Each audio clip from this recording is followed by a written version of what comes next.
기업의 킬러 규제. 이 킬러 규제라는 단어 자체도 섬뜩하죠.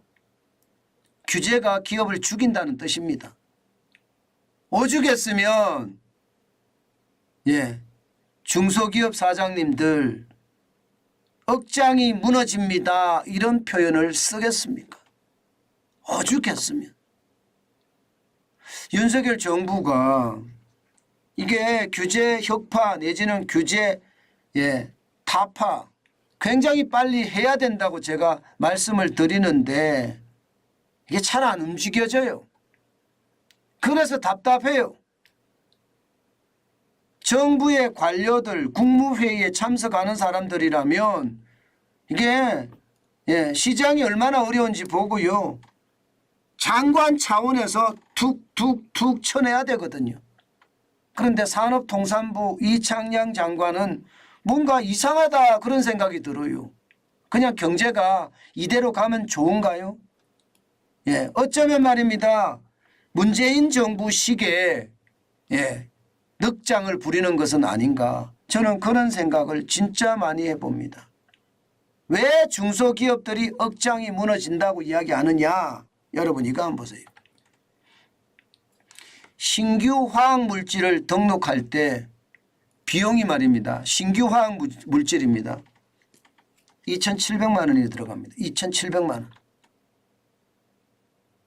여러분 기업에서 화학물질을 쓸 때 한 개만 쓰는 게 아니잖아요. 많게는 수십 개 수백 개를 쓸 거 아니에요. 1년에도 신규 화학물질을 바꿔서 쓴다고 생각을 해보면 아마 장난 아니게 갖다 쓸 겁니다. 특히 말입니다. 뿌리 산업에서도 이거 굉장히 많이 씁니다. 그런데 비용이 2,700만 원. 1년에도 수십 종을 갖다 쓴다고 하면 이 등록 비용 때문에 사업을 못하겠다. 사업을 접어야 되겠다. 그래서 억장이 무너진다는 이야기를 하는 겁니다. 게다가 말입니다. 신규 화학물질에 대한 등록 비용만 2,700만 원만 더 가는 게 아니에요. 여러분 이거 한번 보세요. 신규 화학물질을 등록하려고 그러면 시험 자료가 필요한데 그 시험 자료가 최대 말입니다. 47개입니다. 47개. 와 진짜 엄청나죠. 47개를 시험을 하려고 그러면 신규 화학물질 하나 갖다 쓰려고 그러면요. 이거 쓰기가 굉장히 어렵다는 이야기예요. 하다가 다 포기한다는 이야기. 47개를 여러분 시험 자료를 만들려고 생각해 보세요. 화학물질 하나 쓰려고 그러면 1년 2년은 우습게 들어간다 이렇게 되는 거 아니에요. 1년 2년 우습게 들어가는데 어떻게 사업을 합니까? 그런데 이게요. 한 개 기업의 문제가 아니라 전체를 보면 충격적입니다. 여러분 보세요. 매년 신규 화학물질 신규 진입입니다. 1,500종이 1,500종. 1,500종. 이거 비용만 하면 얼마나 될까요? 이거 비용 아마 수백억 원은 되겠죠. 매년 말입니다. 그런데 기존 화학물질도 이게 등록을 해야 되거든요. 그것도 7,000종이나 됩니다. 기존 화학물질도. 그러면 이게 여러분 화학물질을 다루려고 그러면요. 돈 내다가 볼일을 다 본다는 뜻이에요. 그만큼 말입니다. 이게 현장을 전혀 고려하지 않은 화평법이라고 이야기 들어보셨습니까? 화학물질 평이니까 등록하고 평가하는 법이고요. 또 화관법이라고 있습니다. 화학물질 관리법이에요. 이게 워낙 강하다 보니까 화학물질과 관련된 사업을 하는 중소기업 대기업 할 것 없이 죽으려고 합니다. 오죽했으면 억장이 무너집니다. 이 표현을 썼겠습니까? 규제요. 한번 보실래요 여러분? 얼마나 놀라운 일인지. 이거 한번 보세요. 주요 국가 화학물질 등록 및 평가 기준입니다. 대한민국은요. 신규 물질이 0.1톤만 넘어서면 무조건 화학물질 평가 등록을 받아야 됩니다. 0.1톤만 넘어서면 0.1톤이면 100kg입니다. 아니 화학물질에 대한 규제가 강하다는 유럽에서는요 1톤이에요. 1톤. 10배가 높아요.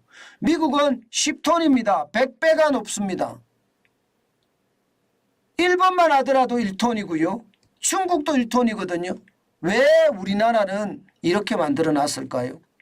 이게 말입니다. 환경인지 죄송합니다. 그냥 이런 표현 쓰겠습니다. 환경인지 나발인지 이야기하면서 말입니다. 예, 이게 너무 남발해서 그래요. 너무 남발해서. 환경 규제 필요하죠. 번듯이 필요하죠. 그런데 이렇게까지 남발을 하면 기업을 하지 말라는 이야기잖아요. 게다가 위반만 하면요 5년 이하 징역 또는 1년 이하의 벌금이에요. 아니 중소기업들 하시는 분들 입장에서는 이게 억장이 무너지는 일 아니겠습니까? 억장이 무너지고도 남을 겁니다 아마. 예, 남을 거예요. 아니 유럽보다 강하고 일본보다 강하고 중국보다 강하고 아니 다른 나라는 화학물질 계속 이렇게 나오는데 우리만 뭐 통뼈입니까? 우리만 뭐 지구에 살지 않고 우리는 달나라에 사는 겁니까? 도대체 현장을 무시하기도 진짜 문제지만 이게 다른 나라와 비교도 해봐야 될 거 아니에요. 그래야지 경쟁이 될 거잖아요. 경쟁은 아예 무시. 기업은 적폐 세력이니까 죄송합니다. 그냥 또 이런 표현 쓰겠습니다. 두드려 맞아야지 정신을 차린다는 그 문재인 정부의 생각이 이렇게 만들어 놓은 겁니다. 문제는 이렇게 돼 있는데도 불구하고 산업통상자원부는요 넉넉고 있다는 사실이에요. 오죽했으면 이창양 장관을 바꾼다는 이야기가 나올까요? 이게 산업의 총 책임을 지고 있는 사람이 지금 도대체 뭘 하는지 모르겠습니다. 1년 동안 한 일이 그냥 장관이라고 해서 그냥 어허 하면서 권력만 누리는 건가요? 아니 현장에서 필요한 게 뭔지 현장에서 아픔이 뭔지 이거 세세히 캐서 말입니다. 예, 내가 해결을 못하면 대통령에게 보고해서 해결을 하고 그렇지 않으면 내가 해결할 수 있는 부분이 있으면 내가 해결을 해야지요. 도대체가 뭘 하고 있는지 모르겠어요. 그러니까 여러분 그들은 배고프지 않은 거예요. 그들은 권력만 가지면 되고 이제 산업통상자원부 장관 끝나면 국회의원 하면 되고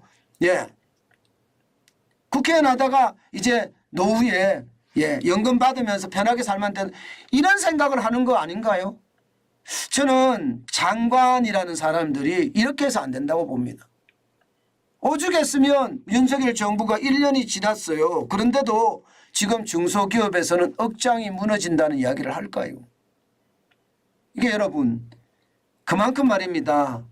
뭔가 안 돌아가고 있어요. 제가 느슨하다고 이야기했잖아요. 충격적이라고 이야기했잖아요. 문제는 여러분 신규 물질에 대한 규제만 이런 게 아니에요. 신규 물질. 기존 물질에 대한 규제도 엄청납니다. 보실래요? 대한민국만 이게 화학물질 등록 기준으로 따지면 1톤입니다. 1톤. 1톤 이상에 대해서는 반드시 말입니다. 등록을 해야 됩니다. 그러려고 그러면 엄청난 비용이 들어가고 엄청난 시간이 걸린다는 거죠. 유럽이 1톤이거든요. 미국이나 일본이나 중국은 없습니다. 아예 없습니다. 아예 없어요. 왜 우리만 이렇게 그냥 화가 납니다. 왜 우리만 이렇게 그냥 이런 표현 쓰겠습니다. 지랄 발광을 하고 있는지 모르겠다 이런 생각이 듭니다. 여러분 보세요. 위반을 하면 최고 징역 5년 이하 1억 이하 벌금이에요. 그러니 어떻게 하겠습니까? 기업인들은 내가 나 좋다고 사업하는 것도 있지만 국가의 발전 여기에 기여한다는 그런 사명감으로 사업하는 사람들도 많거든요. 그런 사람들에게 억장이 무너지게 되는 거고요. 감옥까지 갈 각오로 할 사람은 없다는 뜻입니다. 그만큼 말입니다. 화평법이 문제가 굉장히 심각하다는 거예요. 그런데 이것만 문제가 아닙니다. 화관법도 문제입니다. 화관법도. 화학물질관리법 말입니다. 이것도 보면 말입니다. 여러분 얼마나 심각한지 보세요. 500인 이상, 50인 이상 사업장에는요, 의무적으로 기술인력 1명을 고용해야 됩니다. 예. 또한 말입니다. 유해 화학물질 공장 안전 기준도 79개가 원래였는데 이거 413개로 올렸습니다. 그러면 돈 또 여기도 엄청 들어간다는 이야기죠. 만약에 이거 위반하면요, 10년 이하의 검거 또는 2억 원 이하의 벌금이에요. 사고가 만약에 발생하잖아요. 그러면 사업장 매출의 최대 5%를 과징금으로 끌고 갑니다. 이런 회사들의 순익률이 5%가 안 되는 데가 많을 겁니다. 순익률이. 그러면 여러분, 매출의 최대 5% 과징금이면 망한다는 뜻이에요. 망한다는 뜻. 더 놀라운 것은요, 50인 이상 사업장에 이렇게 말입니다. 기술 인력을, 그것도 자격증을 다 가진 사람을 뽑기가 어렵습니다. 대부분 대기업으로 가지 중소기업으로는 안 가려고 하거든요. 그러면 어떻게 됩니까? 자격증을 가진 사람은 결국은 오지도 않고, 여기에다가 안전기준은 굉장히 강화되고, 그러면 여러분 사업을 할 수 있습니까? 적당히 좀 해야죠. 적당히. 적당히라는 게 사업을 할 수 있게끔 만들어줘야지요. 그래야지 사업을 하지요. 다른 나라 기준하고도 좀 비교해서 해야지요. 그래야지 사업을 하지 않겠습니까? 우리나라만 무슨 통뼈라고 이렇게 하는지 저는 모르겠어요. 마치 말입니다. 경제성장률은 1%, 2% 되는데 최저임금은 뭐 16.4% 올리고 10.9% 올리는 문재인 정부의 어떤 표상이 여기서도 계속 드러나고 있다는 거예요. 저는 이런 게 수정이 안 된다는 게 안타깝기 거지없습니다. 제발 윤석열 정부에서도 빨리빨리 가야 돼요. 빨리빨리란 말을 제가 하는 이유가 그만큼 경제가 다급합니다. 대통령은 말입니다. 대한민국 영업사원 1호라고 이야기하면서 전 세계를 누비면서 영업을 하는데 그 밑에 발들은 장관들이 발이라고 이야기할 수 있죠. 정책을 집행하는 부서니까. 이 집행하는 부서에서는 움직이지 않는다는 생각이 드니까 참 안타깝게 거지없네요. 이게 여러분 심각한 게 이런 거예요. 복지부동. 여기에다가 나만 편안하면 돼요. 무사한 일. 이것이 말입니다. 지금 대한민국 경제에 저는 큰 악재 중에 악재다. 저는 그렇게 생각합니다. 제발 우리 경제가 지금 어느 선상에 있는지 장관들, 차관들이 저는 분명히 꽉 잡고 확인을 했으면 좋겠어요. 이게 현장도 안 가고 말입니다. 권력만 누리려고 하는 사람들이 많아진 것은 아닌가. 저는 그런 생각을 참 지울 수가 없네요. 안타깝습니다. 제발 정신 좀 차려서요. 문재인 정부 5년 동안 씌워놓던 적폐의 굴레 빨리 벗겨냈으면 좋겠어요. 그것이 대한민국을 살리는 길이다. 저는 그렇게 생각합니다.